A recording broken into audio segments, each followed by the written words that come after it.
بسم الله الرحمن الرحيم إن الحمد لله نحمده ونستعينه ونستغفره ونعوذ بالله من شرور أنفسنا ومن سيئات أعمالنا من يهدي الله فلا مضل له ومن يضلله فلا هادي له وأشهد أن لا إله إلا الله وحده لا شريك له وأشهد أن محمدا عبده ورسوله وبعد فإن خير الحديث كتاب الله وخير الهدي هدي محمد صلى الله عليه وسلم وشر الأمور محدثاتها وكل محدثة بدعة وكل بدعة ضلالة وكل ضلالة في النار.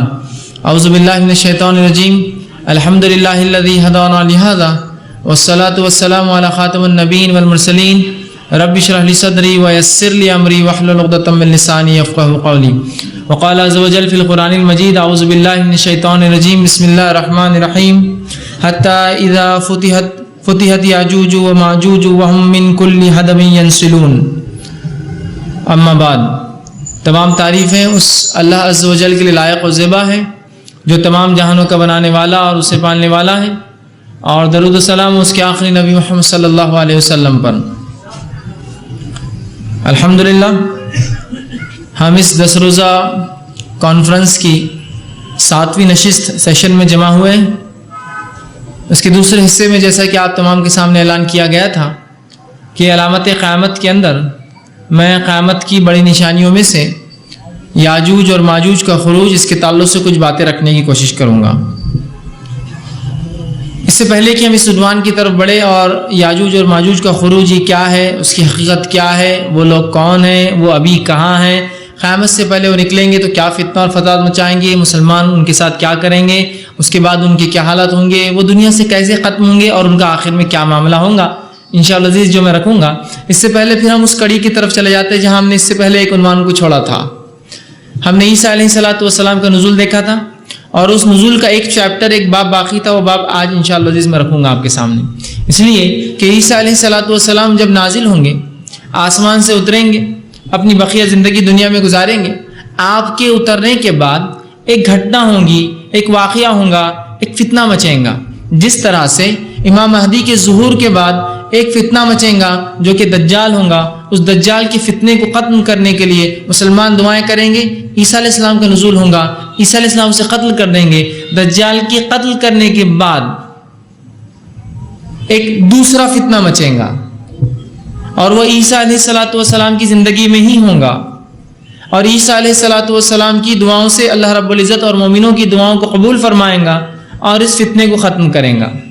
ٹھیک، تو پہلی کڑی ہم نے جہاں چھوڑی تھی کہ اللہ کے رسول صلی اللہ علیہ وسلم جو بیان کیا کہ عیسیٰ علیہ السلام نازل ہوں گے اور دمشق کے جو ہے جامع مسجد کے سفید رنگ کے مینارے پہ آپ نازل ہوں گے اور 2 فرشتوں کے جو ہے کاندھوں پہ یا ان کے اوپر ہاتھ رکھ کر نازل ہوں گے. اس کے بعد جو ہے مومن جو ہے پہاڑوں پہ چڑھ چکے ہوں گے، اس لیے کہ وہ دجال کے فتنے سے اور چونکہ اس کی فوج سے نہیں لڑ سکیں گے. عیسیٰ علیہ السلام ان کے ساتھ مل کر دجال کی فوج سے لڑیں گے، اور جب فوج سے لڑتے لڑتے جائیں گے تو دجال بھاگتا ہوا اپنی اس کی فوج ختم ہوتی ہوئی مقام لطف پر پہنچے گا. عیسیٰ علیہ السلام اسے وہاں قتل کریں گے. اس کے بعد آپ کی زندگی میں دوسرا واقعہ ہوگا، اور یہ واقعہ وہ جو سنہرا دور ہے، جس سے پہلے میں نے پوری تفصیلات جو ہے عیسیٰ علیہ السلام کی زندگی میں رکھ دی. ایک سنہرا دور مسلمانوں کا آئیں گا جو سب سے امن و امان والی حکومت عیسیٰ علیہ السلام قائم کریں گے، مسلمانوں کے عادل حکمراں بنیں گے. اس سے پہلے یہ فتنہ مچ جائیں گا، یاد رکھیے. مطلب وہ جو امن و امان والا دور جس میں زمین اپنے خزانے اگل دیں گی، آسمان بارش برسائیں گا، جانور خوب دودھ دیں گے، اور ایک انار جو ہے کئی لوگوں کو ایک جماعت تو کافی ہو جائیں گا.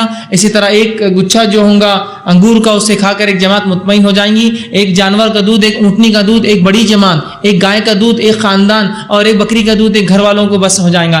اس سے پہلے لیکن یہ ایک دوسرا واقعہ ہوگا. یہ واقعہ ہے یاجوج اور ماجوج کا خروج. تو اس سے پہلے کے پورے واقعات ہم نے دیکھ لی کیا ہوا. آئیے اب اس کڑی میں ایک دوسری کڑی ہم جوڑتے ہیں جو کہ قیامت کی نشانیوں میں سے، علامتوں میں سے، پہچان میں سے، شناخت میں سے یہ ایک بڑی علامت ہے کہ عیسیٰ علیہ السلام کے آنے کے بعد اس دنیا میں دجال کے ختم ہونے کے بعد ایک نیا فتنہ ہوگا جس کو یاجوج اور ماجوج کہا جاتا ہے. اس سے پہلے کہ میں آگے بڑھوں، اس چیز کی وضاحت ضروری ہے کہ یاجوج اور ماجوج یہ ان کے تعلق سے بڑی غلط فہمی ہے لوگوں میں. مختلف باتیں لوگ کہتے ہیں جس کی کوئی سند اور کوئی دلیل نہیں یاد رکھی. کہنے کو تو آپ کچھ بھی کہہ سکتے ہیں، اور ویسے آج کل کون کس کو پوچھتا ہے کسی چیز کے بارے میں؟ بس داڑھی واڑی ہے، کچھ بول دیا مطلب بول دیا، اس کی بات 100% ہی ہوں گی۔ یہ بات ضروری ہے کہ آپ تحقیق کریں ہر معاملے میں، ورنہ یہ غلط فہمی ہوتی ہے کہ یاجوج اور ماجوج کچھ ہوں گے تو اتنے اونچے کہ آسمان تک چلے جائیں گے، کچھ ہوں گے ایک دم بونے بونے، ایک دم گڈھے چھوٹے چھوٹے ہوں گے، ان کے کان اتنے بڑے بڑے ہوں گے کہ ایک کان کو بچھائیں گے اس پہ سو جائیں گے، دوسرا کان کو اوڑھ لیں گے، ہے نا؟ اس قسم کی عجیب و غریب باتیں، عجیب غریب باتیں۔ بہرحال یاد رکھیں ان کی کوئی سند نہیں ہے، اس لیے کہ یاجوج اور ماجوج یہ دو قومیں ہیں، اور یہ دونوں قومیں آدم علیہ السلام کی اولاد سے ہے۔ تو کیا ایسا کوئی انسان ہے جو اپنے کان کو بچھاتا ہے اور اس کو کان کو اوڑھ کے سوتا ہے؟ کوئی ایسا انسان ہے جو آسمان تک اسے خد ہو جاتا ہے؟ نہیں ہوتا ہے۔ تو ویسے آدم علیہ السلام کی بھی اولاد ہے، جیسے ہمیں ویسے یہ ہوں گے، ٹھیک ہے؟ تو یہ آدم علیہ السلام کی اولاد سے ہے یاجوج و ماجوج، یہ قوم ہے، یہ قوم اور ان کی اولاد سے ہے، اور یہ دنیا کے اندر قیامت سے پہلے بہت فتنہ اور فساد مچائیں گے اور مومنوں کو فتنے میں مبتلا کر دیں گے، پوری دنیا کے اندر ان کا فساد مچ جائے گا، چونکہ ان کی تعداد بہت کثرت سے ہوں گی، اور یہ ابھی اس وقت جو ہے ایک دیوار کے پیچھے ہے جو ذوالقرنین نے، جس کا واقعہ تفصیلی اگر پڑھنا ہے تو آپ سورہ کہف کا مطالعہ کریں۔ ذوالقرنین نے دو دیواروں کے بیچ میں، دو پہاڑوں کے بیچ میں ایک دیوار بنا دی۔ یاجوج اور ماجوج ایک قوم ہے جو کہ دو پہاڑ جہاں ملتے ہیں اس کے پیچھے رہتی تھی۔ ذوالقرنین نے جب دنیا پہ جو ہے سفر کیا اور ایک لمبا سفر کر کے ایک مقام پر پہنچے، وہاں ایک قوم کے پاس پہنچے جو قوم جب بولتی کچھ تو یہ نہ انہیں سمجھ میں آتا، اور جب وہ اسے بولتے نہ انہیں سمجھ میں آتا۔ مطلب معاملہ یہ تھا کہ وہ زبان نہیں بولتی جو ذوالقرنین بولتے تھے۔ قوم نے لیکن یہ شکایت کی کہ ذوالقرنین آپ عادل بادشاہ ہے، آپ کو چاہے تو ہم کچھ پیسے دیں گے، یاجوج و ماجوج یہ قوم ہے آ کے بڑا فتنہ مچاتی ہے ہمارے شہر و ہمارے ملک میں۔ ذوالقرنین نے یہ کہا کہ دیکھو اللہ کا دیا تو میرے پاس بہت کچھ ہے، مجھے اس کی ضرورت نہیں کہ تم مجھے مال دو، ہاں لیکن تم مجھے جو ہے جو فن اور ہنر تمہارے پاس ہے تم مجھے لوہا دو اور تانبا دو، اور ان میں پھونکنے کا ہنر تھا، اللہ عالم یہ کیسا اور کیا ہوتا تھا، ہنر تھا جس کے ذریعے وہ گرم تانبے کو پگھلا کر پھونک کر کسی چیز پر یا لوہے پر ایک چادر جیسی بنا سکتے، مضبوطی دے سکتے ہیں۔ تو کہا اس سے مدد کرو، اور ان کو جو ہے لوہے کی جو ہے چادریں یا لوہے کے تختے بولیے جو کچھ پھر لا کے دیے گئے۔ آپ نے دونوں پہاڑوں کے بیچ میں اسے بچھا دیا، بچھانے کے بعد اسے گرم کیا جس سے وہ لوہا پگھل کر لال ہو گیا، اور اس کے بعد اس پر تانبے کی جو ہے پوری پرت جو ہے آپ نے چڑھا دی۔ تو اس واقعے کے اندر یہ بالکل واضح ہے کہ یہ قوم ہے جو فتنہ مچاتی تھی۔ ذوالقرنین کے ذریعے اللہ رب العزت نے، ایک عادل بادشاہ کے ذریعے اللہ رب العزت نے اس قوم کو دیوار کے پیچھے بند کر دیا، اور وہ دیوار کے پیچھے ہے، اور قیامت سے پہلے وہ جو ہے نکل کر آئیں گے، اس لیے کہ اللہ رب العزت نے انہیں قیامت سے پہلے قیامت کی ایک نشانی بنایا ہے۔ اور اللہ رب العزت اس بات کو، جیسے کہ میں نے آپ کے سامنے سورہ انبیاء سورہ نمبر 21 آیت نمبر اس کی 96 تلاوت کی، اللہ نے فرمایا حتی اذا فتحت یاجوج و ماجوج، اور یہاں تک کہ جب یاجوج اور ماجوج کھول دیے جائیں گے، پھر فرمایا یاجوج و ماجوج وہم من کل حدب ینسلون، اور وہ ہر بلندی سے دوڑتے ہوئے چلے آئیں گے، مطلب اتنے کثیر تعداد میں ہوں گے کہ ہر طرف سے وہ جو ہے دنیا کو رونتے ہوئے اور دوڑتے ہوئے چلے آئیں گے۔ آگے اللہ نے فرمایا اور کہا آیت نمبر 97 میں وَاقْتَرَبَ الْوَعْدُ الْحَقُّ فَإِذَا هِيَ شَاخِصَةٌ أَبْصَارُ الَّذِينَ كَفَرُوا يَا وَيْلَنَا قَدْ كُنَّا فِي غَفْلَةٍ مِّنْ هَذَا بَلْ كُنَّا ظَالِمِينَ، اور جب وہ نکل کر آئیں گے تو اللہ کا یہ سچا وعدہ ہے جو پورا ہو جائیں گا۔ اس وقت کافر جب ان پہ نگاہیں دوڑائیں گے تو ان کی نگاہیں پھٹی کی پھٹی رہ جائیں گی، ان یاجوج اور ماجوج کو دیکھ کر رہ جائیں گی کہ ہائے افسوس، اور کہنے لگیں ہائے افسوس، ہم اس حال سے غافل تھے بلکہ فی الواقع ہم قصوروار تھے۔ ہم اس حال سے غافل تھے، مطلب اب کافر توبہ کریں گے، اب وہ آہ بکا کریں گے کہ ہم اس حال سے غافل تھے کہ ایسی حالت ہونے والے ہیں۔ لیکن بہرحال جیسا کہ ہم جانتے ہیں بڑی علامتوں کی قیامت کے آنے کے بعد انسان کی توبہ قبول نہیں ہوں گی، یاد رکھیے، ٹھیک ہے؟ تو یاجوج اور ماجوج یہ انسان ہیں، آدم علیہ السلام کی نسل سے ہے، اور ان کو ایک دیوار کے پیچھے، مطلب دو پہاڑوں کے پیچھے یہ قوم تھی جس میں ایک درہ تھا جس سے وہ نکل کر آئیں گی، اس درے کو، اس حصے کو ذوالقرنین کے ذریعے اللہ رب العزت نے بند کر دیا۔ روز قیامت اللہ رب العزت کی جب مرضی ہوں گی وہ دیوار ٹوٹ جائیں گی، اور اس کے بعد وہ قوم نکل کر پھر باہر آ جائیں گی، اور اسی طرح جس طرح سے پہلے ان لوگوں پر وہ فتنہ فساد انسانوں کو تکلیف پہنچا رہے تھے، پھر وہ جو ہے عیسیٰ علیہ السلام کے دور میں مومنوں اور مسلمانوں کو تکلیف پہنچائیں گے۔ اب آئیے آگے، یاجوج اور ماجوج بنائے جانے والی دیوار کا قصہ بہرحال مختصر میں نے آپ کے سامنے رکھا کہ دیوار کا قصہ کیا ہے۔ اب بہرحال یہ دیوار کا معاملہ کیا ہے، یہ دیوار دنیا میں کہاں ہے، یہ دیوار دنیا ہم سے کیوں چھپی ہوئی ہے، یہ تمام باتیں غائب سے ہے، یاد رکھیے۔ بہت سے لوگ یہ سوچ سکتے ہیں کہ آج تو دنیا اتنی ترقی پذیر ہو گئی ہے اور ہم سیٹلائٹ کے ذریعے اور مختلف قسم کے آلات کے ذریعے آج دنیا کے ہر کونے میں دیکھ سکتے ہیں، پھر ایسے کیسے ہوا کہ اتنی بڑی چیز انسان کی نظر سے چوک جائے اور چھوٹ جائے، یہ کیسے ہو سکتا ہے؟ تو لہٰذا اس بنیاد پہ ہم یہ ڈکلیئر کر سکتے ہیں کہ یاجوج ماجوج کچھ بھی نہیں ہے، اگر تھے بھی تو ہو گئے اور اب نہیں۔ بہت سے لوگ اپنی عقلوں کو لڑا کر ایسے نتیجوں پر پہنچ جاتے ہیں۔ سب سے پہلی چیز یاد رکھیے، اللہ رب العزت نے بنی اسرائیل کو 40 سال کی سزا دی اور ان کو ریگستان میں بھٹکنے چھوڑ دیا۔ اس کی تفسیر میں مفسرین لکھتے ہیں وہ جب 40 سال بھٹکے تو ایک بہت محدود علاقے میں بھٹکتے تھے، لیکن انہیں ایسا لگتا تھا کہ پوری دنیا گھوم رہے ہیں۔ وہ اللہ نے ان سے دوسری دنیا چھپا دی تھی، وہ گھومتے تھے ایک بہت محدود کچھ میل یا کچھ میل کے دائرے میں گھومتے تھے اور لگتا تھا پوری دنیا گھوم رہے ہیں۔ وہ بھٹکتے رہے اور 40 سال ہی گھومتے رہے ان دائروں کے اندر، تو ان سے پوری دنیا چھپا دی اللہ رب العزت نے۔ تو یہ 40 سال کیسے بھٹکے؟ اللہ نے ان سے چھپا لیا، یاد رکھیے۔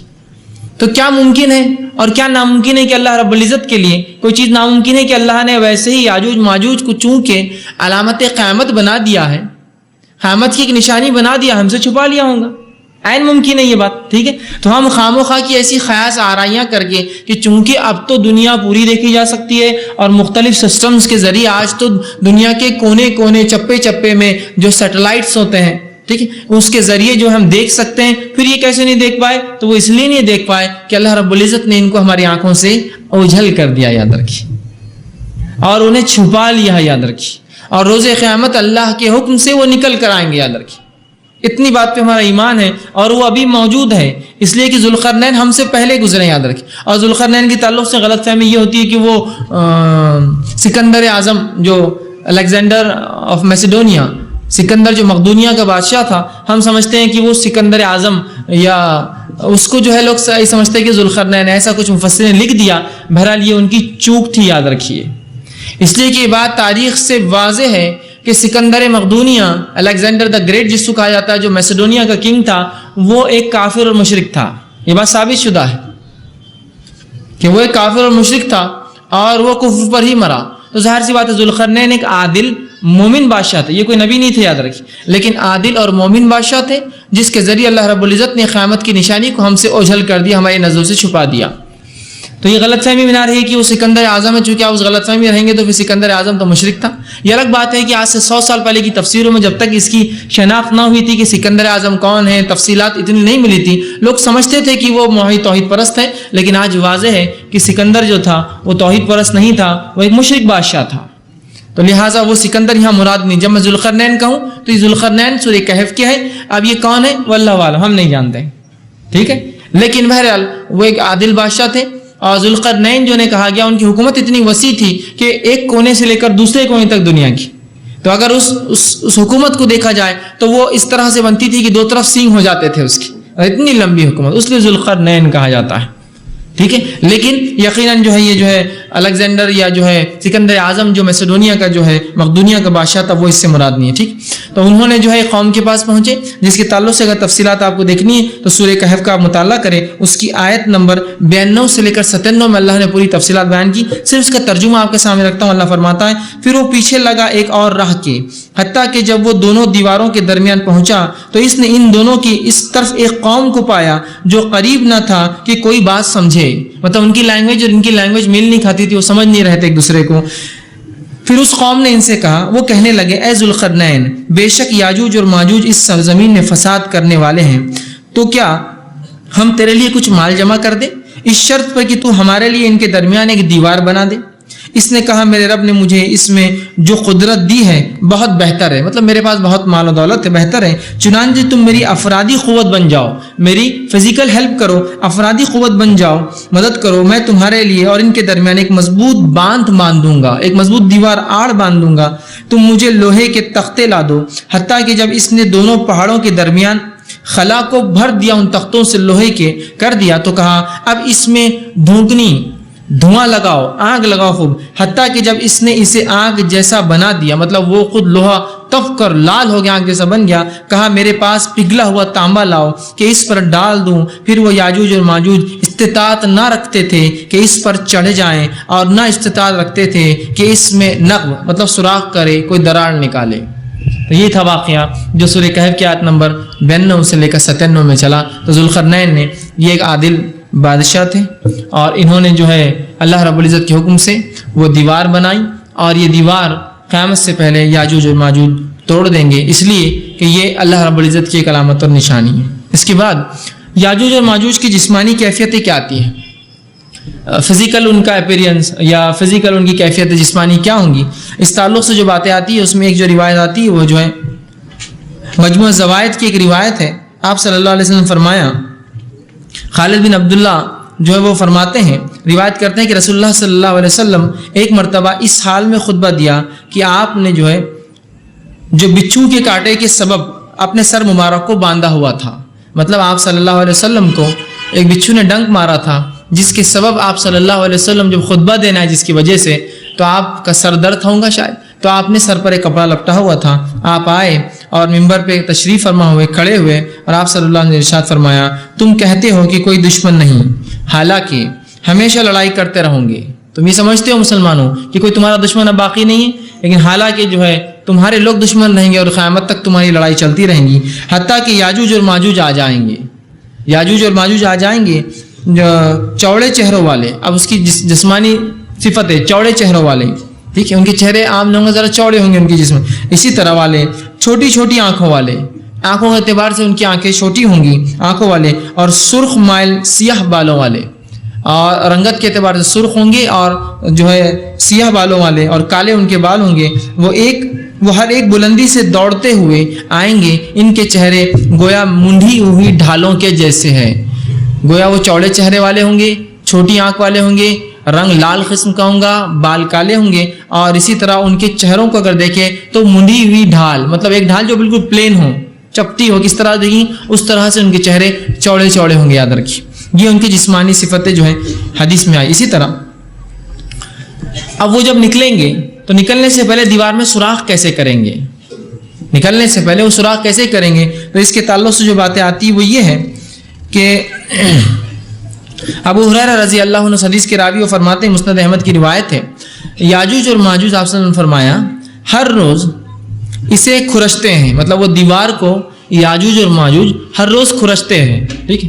اب یہ بھی کہا تھا کہ چاٹتے ہیں، ہے نا، لوگ بہت سے ہوتے وہ روز چاٹتے پھر وہ ختم ہو جاتی، کھرچتے حدیث میں الفاظ ہے، وہ روز کھرچتے ہیں، کیونکہ انسان ہے نا، انسان چاٹ کے کوئی دیوار کو وہ خرم، آپ کو ایک گھر توڑنا ہے آپ کا تو چاٹ چاٹ کے توڑتے ہیں آپ، نہیں، یاجوج ماجوج بھی انسان ہیں، وہ بھی توڑیں گے، آپ سے فرماتے ہیں کھرچتے ہیں، مطلب اس کو توڑنے کی کوشش کرتے ہیں۔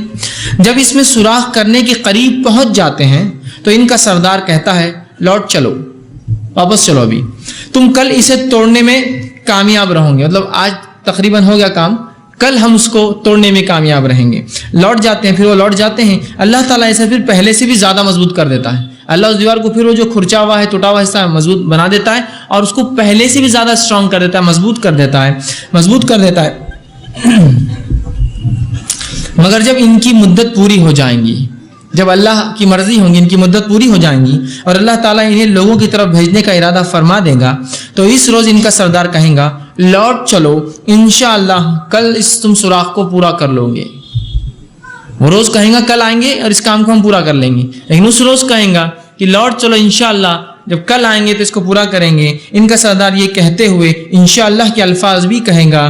نبی اکرم صلی اللہ علیہ وسلم فرمایا اس روز بھی لوٹ جائیں گے۔ اگلے دن جب آئیں گے تو چونکہ گزشتہ روز انہوں نے انشاءاللہ کہا تھا، دیوار اسی ٹوٹی ہوئی حالت میں ہوں گی جیسا چھوڑ کر گئے تھے، ورنہ روز بھر جائیں گی، وہ کھرچ کے توڑتے جائیں گے، وہ روز بھر جائیں گی اور مضبوط ہو جائیں گے، لیکن جس روز وہ توڑ کر جائیں گے اور توڑنے کے قریب ہوں گے سوراخ کرنے کے، اس روز ہوں گا یہ کیوں کہیں گے انشاءاللہ کل آئیں گے۔ جب وہ کل آئیں گے تو وہ دیوار اتنی ہی ہوں گی جتنی چھوڑ کر گئے تھے، اور پھر آپ سے فرماتے گزشتہ حالت پہ نہیں پائیں گے تو وہ دیوار کو توڑ کر نکلیں گے اور لوگوں پر چڑھ دوڑیں گے، وہ لوگوں کا سارا پانی پی جائیں گے، لوگ انہیں دیکھ کر بھاگ کھڑے ہوں گے، وہ اتنے تیر آسمان کی طرف چلائیں گے تو ان کے تیر خون سے رنگے ہوئے واپس نیچے آئیں گے، مطلب وہ نکلیں گے اور تیر کا استعمال کریں گے اور تیر چلائیں گے. تو اس حدیث سے پتہ چلا وہ دیوار کے پیچھے ہے جو ذوالقرنین نے بنائی تھی. ان کے لیے اس دیوار کا توڑنا ممکن نہیں ہے چونکہ اللہ نے ان کے لیے مشکل کر دیا ہے. وہ روز آ کر کوشش لیکن یقیناً کرتے ہیں جس دن وہ ٹوٹیں گی اس سے ایک دن پہلے ان کا سردار کہیں گا کہ انشاءاللہ کل آ کر توڑیں گے. کل آئیں گے دیوار ویسے ہی رہیں گی, وہ آ کر دیوار توڑ دیں گے. دیوار جو ہی ٹوٹیں گی وہ باہر نکلیں گے چونکہ وہ انتظار میں ہوں گے.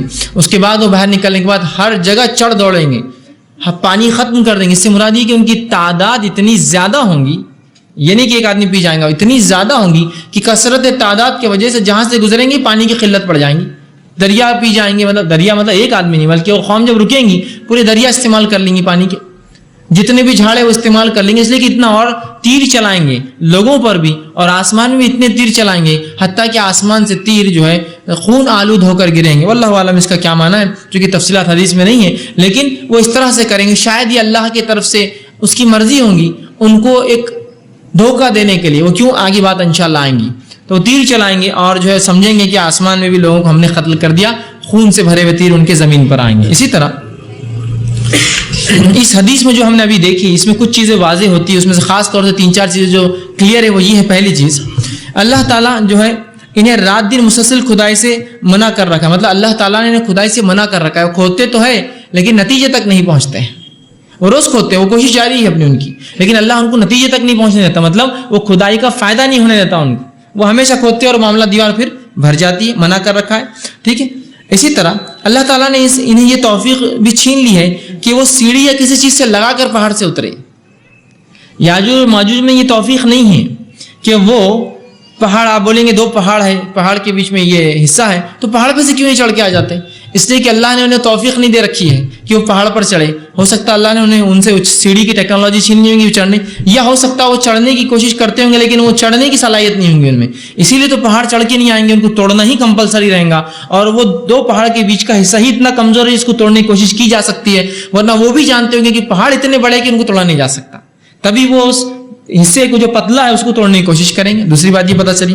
تیسری بات یہ پتہ چلتی ہے کہ ان کے اندر بھی حاکم, محکوم, غلام اور مالک ہے. اس لیے کہ آپ نے کیا فرمایا, ان کا سردار ان سے کہیں گا, اور سردار مطلب ایک آرگنائزڈ لوگ ہیں. وہ اگر کوئی کہے کہ ان کا یہ باس ہے تو اس کا مطلب ایک آفس ہے, ایک باس ہے, اس کے نیچے اسسٹنٹس ہوتے ہیں.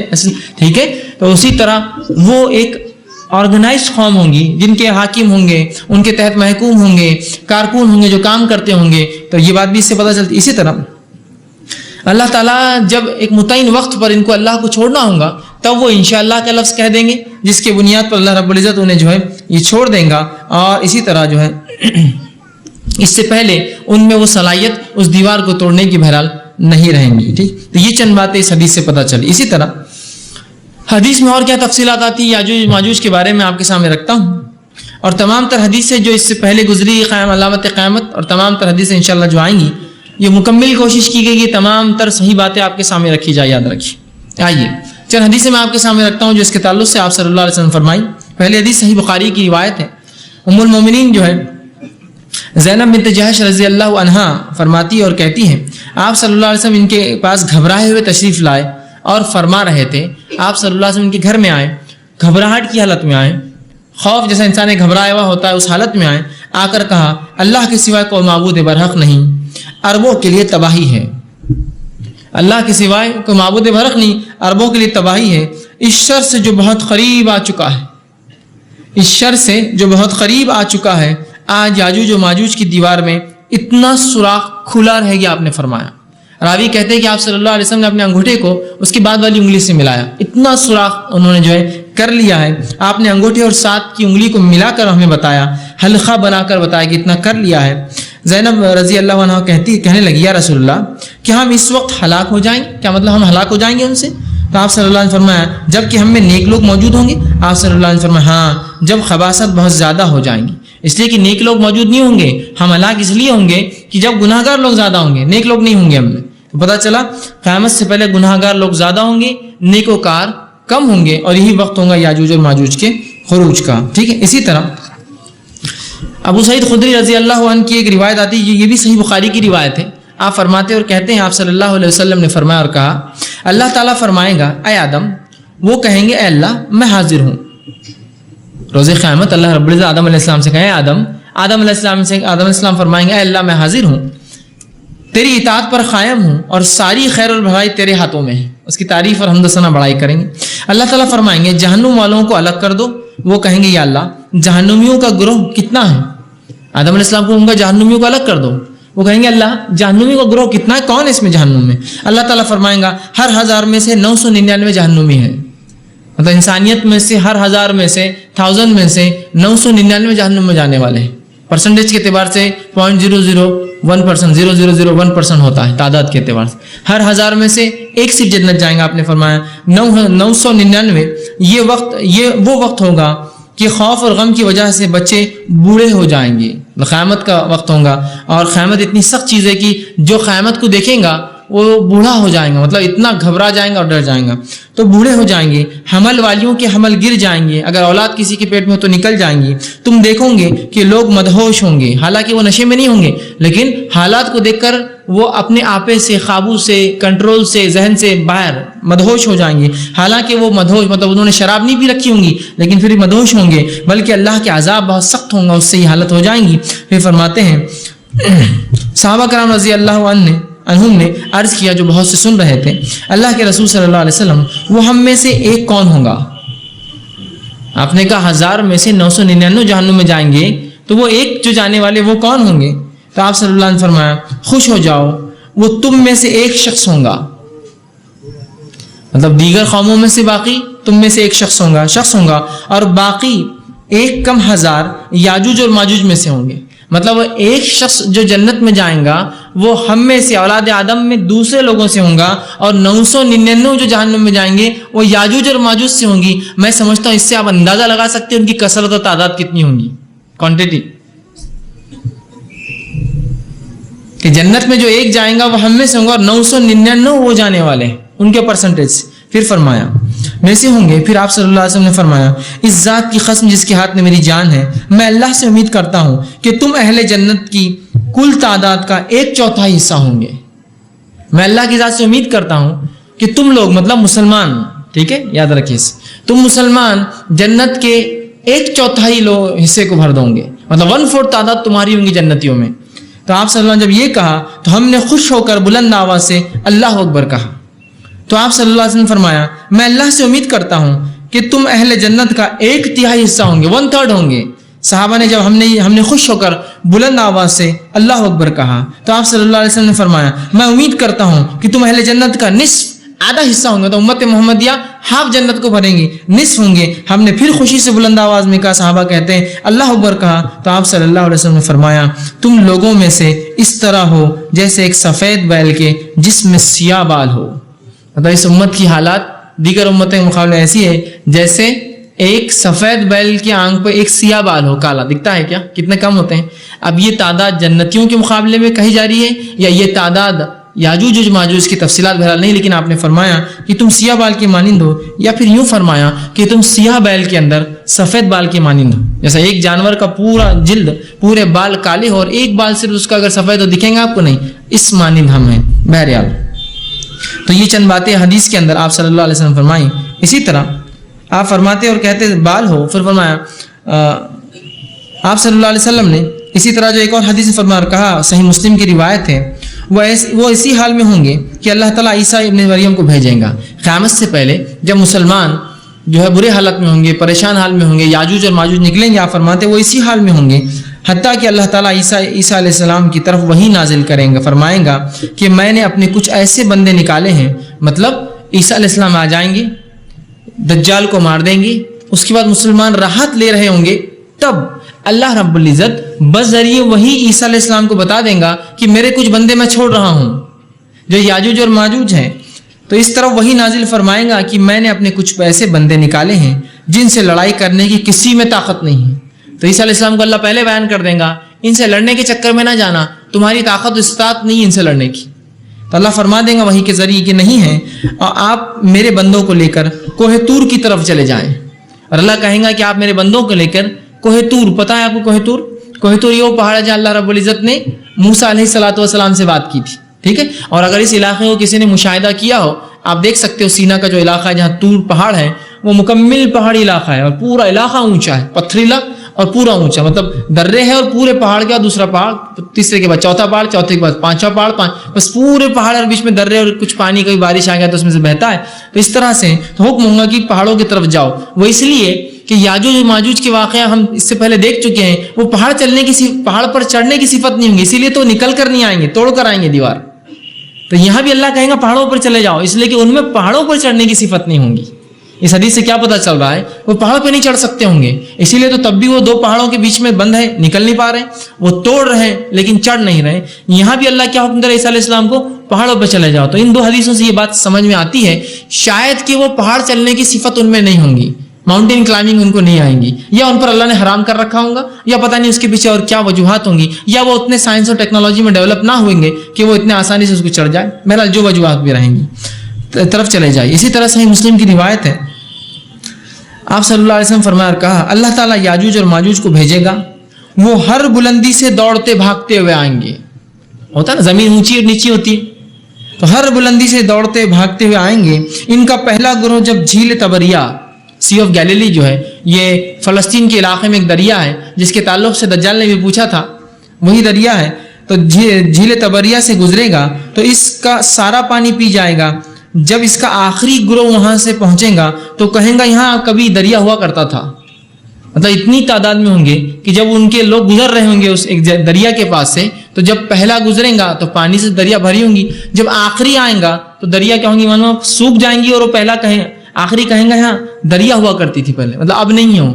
اتنا کثرت سے، اتنی تعداد کے اعتبار سے ہوں گے کہ وہ پانی دریا کو انہیں کافی نہ ہوگا. حالانکہ جو جو ہے جھیل جو ہے تبریہ کی، اگر کسی نے دیکھا ہو تو یہ کم و بیش 23 کلومیٹر لمبی ہے اور 13 کلومیٹر چوڑی ہے، اور اس کا سب سے گہرا مقام جو ہے وہ 41 یا 42 میٹر ہے.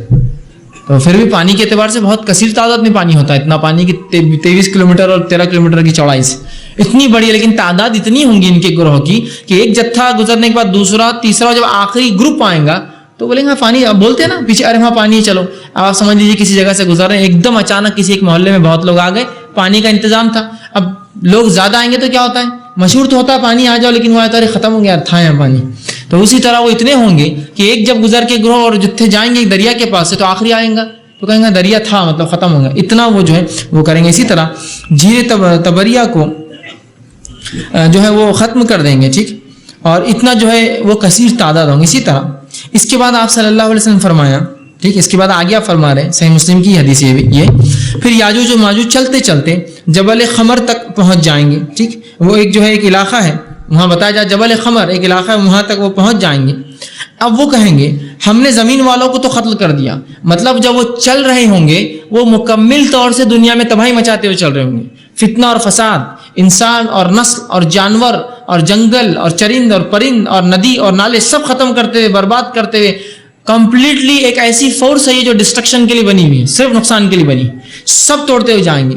حتیٰ کہ جو اتنے کثرت سے وہ لوگوں کو مارتے ہوئے وہاں پہنچیں گے، شام کے، مطلب گلیلی، مطلب یہ فلسطین پہنچ چکے ہیں، شام کے علاقے میں داخل ہو چکے ہیں. جب وہاں پہنچیں گے تو انسان نہ بچے ہوں گے کوئی، سوائے اس کے کہ جو عیسیٰ علیہ السلام کی وحی کی بنیاد پر جو مومن ان کے ساتھ پہاڑوں پر چلے گئے ہوں گے، اس کو چھوڑ کر جب وہ آئیں گے تو وہ کہیں گے اب دنیا والے تو پورے قتل ہو گئے، سب کو مار دیں گے. اس کے بعد وہ کہیں گے آؤ اب آسمان والوں کو قتل کر دیتے ہیں.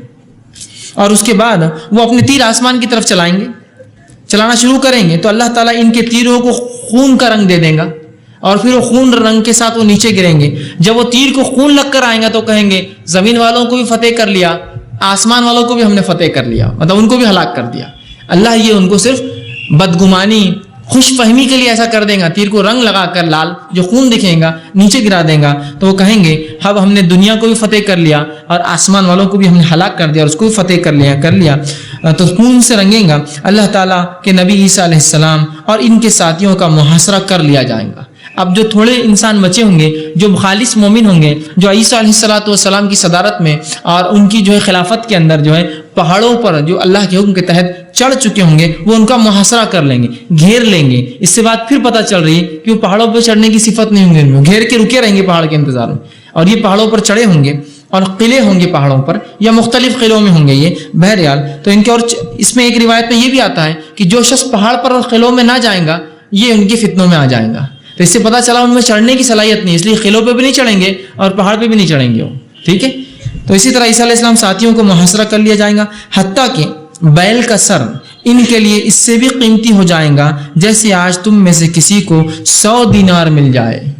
مطلب جانور کھانے کے لیے اتنا کم ہوں گے چیزیں کہ اگر کسی کو بیل کا سر، اور آپ بھی سمجھتے ہیں میں بھی سمجھتا ہوں سر سب سے کم قیمتی چیز ہے، نہ اس میں گوشت برابر ہوتا ہے نہ اس میں کوئی چیز ہوتی ہے نا، سستے میں ملتا ہے، آپ جائیے کسی قصاب کے پاس سب سے سستے میں دیتا ہے کہ وہ پھوڑا ہوا سر لے جاؤ اٹھا کر نا، تو بیل کا سر اتنا مہنگا ہوگا کہ 100 دینار کے برابر، اور 1 دینار 4 گرام سونے کا ہوتا ہے، سونے کا سکہ ہوتا ہے، 100 دینار اس کے برابر بیل کا، مطلب اگر کسی صحابی کو آج اگر 100 دینار آپ سے فرما رہے ہیں دے دیے جائے کتنا خوش ہوں گا، تو کسی کو بیل کا صرف سری مل جائے کھانے کو تو اتنا خوش ہو جائیں گا، مطلب اتنی قلت، چونکہ محاصرہ کر لیں گے نا، گھیراؤ کر لیں گے مسلمانوں کا، اور آپ بھی سمجھتے ہیں میں بھی جانتا ہوں اگر کسی شہر کا گھیراؤ کر لیا جائے، اندر آنے والی چیزیں بند، باہر جانے والی چیزیں بند، تو کیا ہو جائیں گے حال؟ کرفیو لگتا ہے تو آپ کو اندازہ کیا ہوتا ہے، جو چیز پڑی ہے وہ سڑتے جاتی ہے، باہر سے کوئی چیز اندر آ نہیں سکتی ہے، تو محاصرہ کر لیں گے۔ پھر عیسیٰ علیہ السلام اور ان کے ساتھی اللہ تعالیٰ کی طرف متوجہ ہوں گے تو اللہ تعالیٰ یاجوج و ماجوج کی گردنوں پر ایک کیڑا بھیج دیں گا، پھر وہ اللہ کی طرف متوجہ ہوں گے، چونکہ لڑنے کی طاقت نہیں ہوگی، اس لیے کہ اللہ رب العزت نے پہلے ہی عیسیٰ علیہ السلام کو بیان کر دیا کہ چلے جاؤ یہاں سے، لڑنے کی طاقت نہیں ہوگی، تو اللہ کی طرف متوجہ ہوں گے، اللہ رب العزت سے دعائیں کریں گے تو اللہ ایک کیڑا بھیج دیں گا، جو کیڑا ان کی گردن پہ، جو جانوروں کی گردن پہ عموماً لگتا ہے، اونٹ پہ، بکریوں پر، وہ کیڑا اسی گردن پہ بھیج دے گا، جس سے وہ سب کے سب جو آنے واحد میں مر جائیں گے، ایک ہی ساتھ پورے مر جائیں گے، اس کیڑے کی وجہ سے ان کی گردنیں ٹوٹ جائیں گی، مطلب وہ کیڑا گردنوں پہ لگیں گا، اس رفتار سے وہ اثر کریں گا کہ پوری قوم ایک ساتھ ہلاک ہو جائیں گی اس کیڑے کے اثر کی وجہ سے۔ پھر آپ نے فرمایا جو آنے واحد میں مر جائیں گے، پھر اللہ کے نبی عیسیٰ علیہ السلام ان کے ساتھی پہاڑوں سے زمین کی طرف اتریں گے تو زمین میں ایک بالش بھر بھی جگہ نہ بچی ہوں گی جو ان کے خون، چربی اور بدبو اور تعفن سے نہ بچی ہو، مطلب تعداد اتنی ہوں گی کہ جب مریں گے تو ہر علاقہ خون سے، بدبو سے، سڑن سے، گندگی سے اور ان کی چربیوں سے جسم کی بھرا ہوگا، اتنے تعداد میں ہوں گے چونکہ مرے ہوئے ہوں گے۔ پھر جو حضرت عیسیٰ علیہ السلام اور ان کے ساتھی اللہ تعالیٰ کی طرف متوجہ ہوں گے کہ تو اگر تعفن پھیل گیا تو انسان مر جائیں گے، دوسرے جو بچے متوجہ ہوں گے، اللہ تعالیٰ سے دعا کریں گے اور اللہ تعالیٰ جو ہے ایسے پرندے بھیجے گا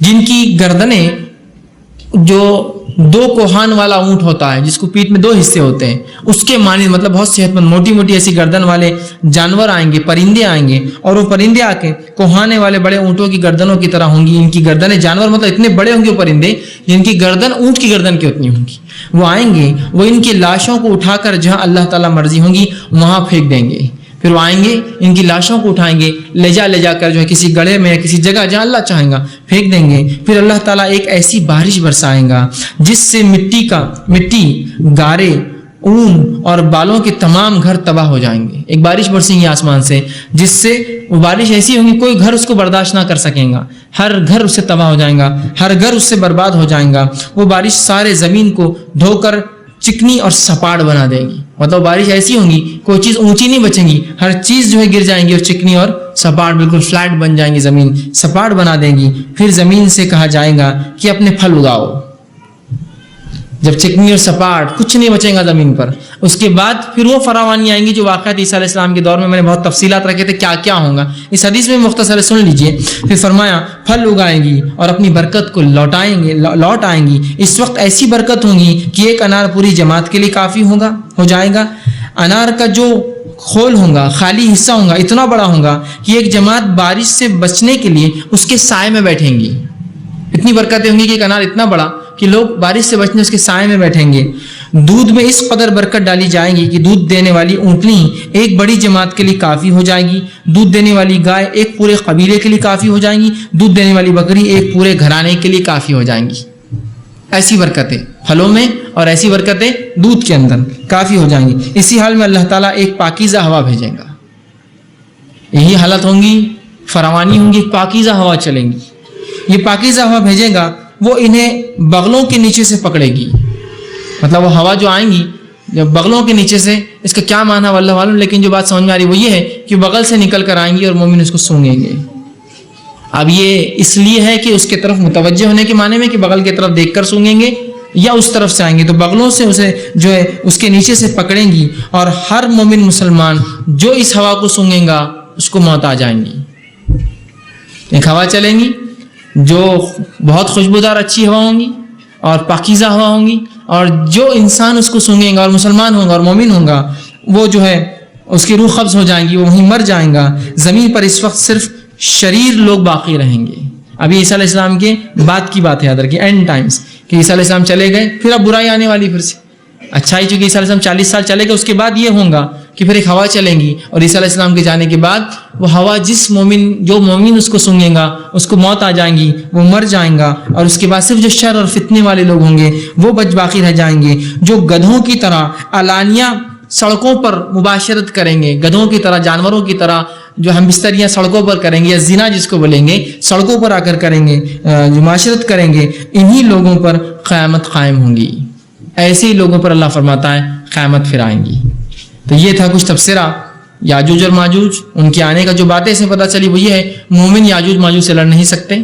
اللہ عیسیٰ علیہ السلام اور مومنوں کو پہاڑوں پر چڑھنے کا حکم دے گا, مومن پہاڑ پر چلے جائیں گے, اللہ سے دعا کریں گے, اللہ رب العزت ان کے گردنوں میں کیڑا ڈالیں گا, کیڑے کی بیماری سے وہ مر جائیں گے, مرنے سے تعفن پھیلیں گا, اللہ کچھ جانوروں کو, پرندوں کو آسمان سے بھیجیں گا جو بہت بڑے ہوں گے, جن کی گردنیں اونٹ کے برابر ہوں گی, اونٹ کی گردنوں جیسی. تو باقی حالات آپ سمجھ سکتے ہیں. اس کے بعد وہ جو ہے ان جسموں کو لے جا کر اللہ جہاں چاہیں گے وہاں پھینک دیں گے, اور اس کے بعد جو ہے امن و امان والا زمانہ عیسیٰ علیہ السلام کا چلیں گا. عیسیٰ علیہ السلام کی وفات ہو جائیں گی, پچھلے میں گزر گیا, مسلمان نماز جنازہ پڑھیں گے, آپ کی تدفین کریں گے, اس کے بعد ایک ہوا چلیں گی جو خوشبودار ہوں گی, ہر مومن جو اس کو سونگے گا جس میں ایمان ہوگا وہ مر جائیں گا, اور صرف شر والے لوگ پھر رہ جائیں گے جو اتنے بدتر ہوں گے کہ وہ زنا علانیہ سڑکوں پر کریں گے اور کوئی شرم محسوس نہیں کریں گے. اسی طرح ایک اور روایت میں آپ فرماتے اور کہتے ہیں پھر عیسیٰ علیہ السلام اور ان کے ساتھی اللہ تعالیٰ کی طرف متوجہ ہوں گے. بیچ سے واقعہ چل رہا ہے. اللہ تعالیٰ ان پر ایسے پرندے بھیجیں گا جن کی گردنیں 2 کوہان والے اونٹوں کی گردنوں کی طرح ہوں گی. وہ یاجوج و ماجوج کی لاش اٹھائیں گے اور انہیں ایک گہرے گڑھے میں پھینک دیں گے. تو اب دوسری بات پتہ چل رہی ہے, اس میں تھا پھینک دیں گے, لیکن کہاں ایک گہرے گڑھے میں پھینک دیں گے. مسلمان ان کی کمانوں اور تیروں اور ترکشوں سے 7 برس تک آنکھ جلائیں گے. وہ یاجوج اور ماجوج اتنے تیر کمان اور اتنے ترکش لائیں گے, صرف ان کے ایروز اور بو اور جس میں رکھی جاتی ہے وہ تیر, وہ اتنی ہوں گے لکڑی کی کہ مسلمان پورے 7 سال تک جلائیں گے, اسے انرجی ملیں گے ان کو, 7 ایئرس تک اس کو بند کریں گے. مطلب ان کے استعمال میں لائیں گے, اتنے لائیں گے, اتنے ہتھیار اور اتنے اسلحہ لائیں گے کہ 7 سال تک اسے جلائیں گے, اور اس پہ جو ہے ان کا گزر بسر چلیں گا. اسی طرح مستدرک حاکم کی روایت ہے, عبداللہ ابن مسعود رضی اللہ عنہ حدیث کے راوی فرماتے ہیں, جس رات رسول اللہ صلی اللہ علیہ وسلم کو معراج کروائی گئی, آپ صلی اللہ علیہ وسلم ابراہیم علیہ السلام, موسیٰ علیہ السلام اور عیسیٰ علیہ السلام سے ملاقات کی.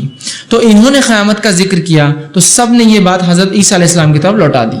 آپ صلی اللہ علیہ وسلم نے ابراہیم علیہ السلام, موسیٰ علیہ السلام سے آخرت کا قیامت کا پوچھا, سب نے کہا عیسیٰ سے پوچھو یہ بات, چونکہ وہ نشانی ہے. پھر آپ وسلم فرماتے ہیں اور یہ حضرت عیسیٰ علیہ السلام کی طرف لوٹا دی. انہوں نے دجال کے قتل کا ذکر کیا. پھر آپ وسلم عیسیٰ علیہ السلام کے پاس گئے تو عیسیٰ علیہ السلام نے آپ کو بتایا, اللہ کے رسول کو کہا, دجال کے قتل کا ذکر کیا, اور پھر کہا کہ لوگ اپنے شہروں اور گھروں کی طرف لوٹ رہے ہوں گے. مطلب عیسیٰ علیہ السلام بیچ کی کڑی بتا رہے ہیں جو آپ سب نے معراج میں سنی تھی, لوٹ رہے ہوں گے تو ان کے سامنا یاجوج اور ماجوج سے ہوں گا. جیسے دجال کو مار کر قسطنطنیہ سے جنگ کر کے لوٹ رہے ہوں گے تو دجال آئیں گا, ویسے ہی جو ہے دجال کو مار کر لوٹ رہے ہوں گے تو تب جو ہے یہ واقعہ آ جائیں گے کہ یاجوج اور ماجوج. تو کڑیاں دیکھ رہے ہیں آپ, امام مہدی, عیسیٰ علیہ السلام, یاجوج ماجوج کیسے جڑے ہوئے, ایک میں ایک الگ ہو ہی نہیں سکتے ایک دوسرے سے. ایک ختم ہونے سے پہلے دوسری کڑی, دوسری ختم ہونے سے پہلے تیسری کڑی چالو ہوتی ہے. تو انہوں نے فرمایا عیسیٰ علیہ السلام نے جو ہے آسمان پہ کہ اس کے بعد یاجوج ماجوج کا خروج ہو جائیں گا. وہ ہر بلندی سے دوڑتے آ رہے ہوں گے, جس پانی سے گزریں گے اسے پی کر ختم کر دیں گے, جس چیز کو دیکھیں گے اسے تباہ اور برباد کر دیں گے. لوگ مجھ سے دعا کا مطالبہ کریں گے. عیسیٰ علیہ السلام فرما رہے لوگ مجھ سے دعا کا مطالبہ کریں گے, اللہ تعالیٰ سے دعا مانگوں گا تو وہ ان سب کو ہلاک کر دے گا. ان کی لاشوں کی بو سے زمین میں تعفن پھیل جائے گا. مسلمان پھر مجھ سے دعا کی التجا کریں گے, میں اللہ سے دعا کروں گا تو اللہ تعالیٰ آسمان سے بارش برسائیں گا. بارش کا وہ پانی ان کے جسموں کو اٹھا کر سمندر میں پھینک دیں گا. مطلب پرندے کچھ کو اٹھا کے لے جائیں گے, جو بچا ہوا ہوں گا بارش سے واش آؤٹ ہو جائیں گا. ورنہ بولیں گے ایک حدیث میں تو پرندے لے جائیں گے, ایک حدیث میں گڑھے میں ڈالیں گے, ایک حدیث میں سمندر میں جائیں گا. ہوگا کیا, یہ سب ملا کر ایک ساتھ ہوگا. جیسا کہ آپ سے کہا جائے کہ بھائی یہاں گندگی صاف کرو تو ایک آدمی آ کے بڑی بڑی گندگی اٹھا کے لے جائیں گا, دوسرا آدمی آ کے پھر چھوٹی کو جھاڑو دے گا, تیسرا آ کے واشنگ کر دیں گا اس کی. سیم ہوگا کہ پرندے آ کے بڑی گندگی لے جائے, ایک جگہ ڈم کر دی, اس کے بعد بارش ہوں گی, خون اور جو باقی چیزیں ہوں گی بہہ کر سمندر کی طرف چلے جائیں گی. ٹھیک, تو سمندر کی طرف چلے جائیں گے. اسی طرح جامع ترمذی کی ایک روایت ہے, ابو ہریرہ رضی اللہ عنہ حدیث کے راوی فرماتے اور کہتے ہیں آپ صلی اللہ علیہ وسلم فرمایا, یاجوج و ماجوج کے بارے میں بات کرتے ہوئے فرمایا اور کہا, وہ لوگوں پر نکلیں گے تو ان کا سارا پانی پی لیں گے, لوگ ان سے خوفزدہ ہو کر بھاگ جائیں گے.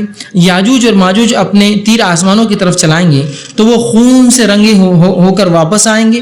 وہ کہیں گے کہ ہم نے زمین والوں کو بھی پہ غلبہ پا لیا اور آسمان والوں پر بھی آج ہم نے جو قوت اور عظمت سے غلبہ پا لیا.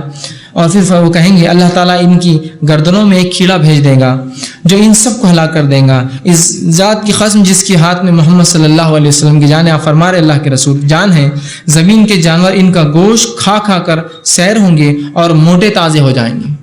مطلب وہ جب مر جائیں گے اتنا گوشت ہوگا ان کی لاشوں کا کہ جانور کھا کھا کے سیر ہوں گے. مطلب یہ کہ پرندے اٹھا کر ایک گڑھے میں ڈال دیں گے, بقیہ سمندر لے جائیں گا, وہ جہاں جمع ہوں گا وہاں سے جانور کھا کھا کے جو ہے اپنے آپ کو موٹا تازہ کریں گے. اتنا جو ہے اتنی تعداد میں وہ لوگ مریں گے. اسی طرح یاجوج و ماجوج کی تعلق سے ایک بڑی ضعیف روایت ہے جو لوگ پیش کرتے ہیں, عموماً یہ روایت کا بڑا چلن ہے, اس لیے اس کی وضاحت کے لیے رکھ رہا ہوں. جو اصل واقعہ تھا رکھ چکا ہوں, لیکن اب جو ایک ضعیف روایت ہوتی ہے لوگ جو بیان کرتے یاجوج ماجوج کے تعلق سے اور جو باتیں بیان کرتے اس کے بارے میں سن لیجئے. ایک ضعیف روایت ہے, روایت کے الفاظ یوں ہیں کہ یاجوج ماجوج ایک امت ہے اور یاجوج ایک امت ہے, ماجوج ایک امت ہے. یہ بات بالکل صحیح کہ یاجوج اور ماجوج ایک امت ہے, لیکن یہ حدیث ضعیف ہے. شروعات میں یا کچھ باتیں اس میں صحیح ہیں لیکن بقیہ اعتبار سے سندن ضعیف ہے. متن اس کا کچھ صحیح ہے لیکن سند کے اعتبار سے ہم اس پہ اعتبار نہیں کر سکتے. تو اس حدیث کے الفاظ یوں ہیں, ایک قوم ہے ماجوج ایک قوم ہے, ان میں سے ہر ایک امت میں 4 لاکھ امتیں ہیں. مطلب یاجوج کے پھر 4 لاکھ امت ہے ان کے اندر اور ماجوج میں 4 لاکھ نسلیں ہیں. ٹھیک, ان میں سے کوئی شخص اس وقت تک فوت نہیں ہوتا جب تک کہ وہ اپنی اولاد میں سے 1000 افراد کو پیدا ہوتے نہ دیکھ لے. یہ ضعیف روایت ہے, موضوع روایت ہے حضرت کی, حقیقت نہیں ہے لیکن لوگ بیان کرتے ہیں. یاجوج قوم ماجوج قوم دونوں 4-4 لاکھ, پھر اس کے اندر قومیں ہیں, اور پھر ہر آدمی ان میں سے اتنا جیتا ہے کہ اس کی زندگی میں 1000 بچے دیکھ لیتا پیدا ہوتے ہیں اپنے خود کے. وہ ٹھیک ہے, آپ ضرب دیتے جائیے آپ کتنی تعداد ہو جاتی ہے اندازہ لگائی. 4 لاکھ قوموں میں پھر افراد, وہ ہر افراد کو 1000 بچے ہونے تک زندہ بھی رہ رہا اور بچے بھی پیدا ہو رہے ہیں اس کو. اور اس کے بعد وہ جو ہر افراد کو اپنے سامنے مسلح شکل میں نہ دیکھ لے, مطلب وہ 1000 لوگوں کو نہ دیکھ لے پیدا ہوتے, اولاد میں سے 1000 کو نہ دیکھ لے. میں نے عرض کیا اللہ کے رسول, مطلب رابی کہتے ہیں میں نے پوچھا اللہ کے رسول ہمیں ان کے متعلق کچھ بتائے تو آپ نے فرمایا کہ 3 اقسام ہیں, ان کی 3 اقسام ہیں. ایک ان میں سے ایک قسم ارض کی طرح ہے. میں نے کہا ارض کیا ہے؟ آپ صلی اللہ علیہ وسلم فرمایا یہ شام میں سے ایک درخت ہے جس کی بلندی آسمان کی طرف 120 فٹ اونچی ہوتی ہے. مطلب کچھ ایسے ہوں گے جو 120 فٹ کے, یہ صحیح روایت نہیں ہے لیکن یہ ہے بہرحال. تو ایسا کوئی بیان کرے تو آپ نہ مانیں ان چیزوں کو. پھر وہ کہتے ہیں نبی کے وسلم نے فرمایا یہ وہ لوگ ہیں جن کے سامنے کوئی تدبیر یا لوہا کارگر نہیں ہوگا.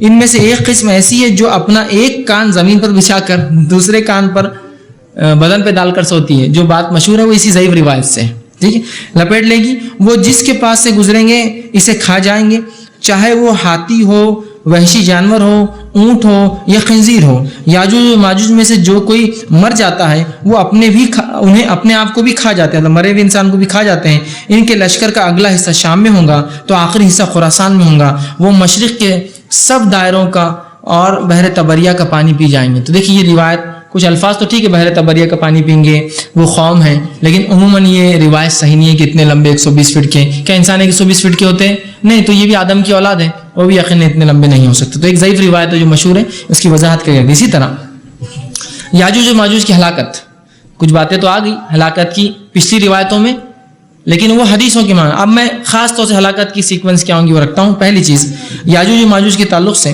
جو ہلاکت ہوں گی وہ اس طرح ہوں گی کہ جو جامع زواہد کی روایت ہے, عیسیٰ علیہ السلام اور ان کے ساتھی اللہ سے دعا کریں گے. مطلب عیسیٰ علیہ السلام اب جب وہی آئیں گی کہ دجال مرنے کے بعد آپ پہاڑ پہ چلے جائیے, وہ اللہ سے دعائیں کریں گے جیسا کہ سابق حدیث میں نے بہت تفصیلات دے دی. دعا کے نتیجے میں اللہ تعالیٰ ایک کیڑا یاجوج و ماجوج کی گردن میں بھیج دیں گا, اور وہ کیڑا پیدا ہونے سے جو ہے وہ سب کے سب مر جائیں گے. اللہ تعالیٰ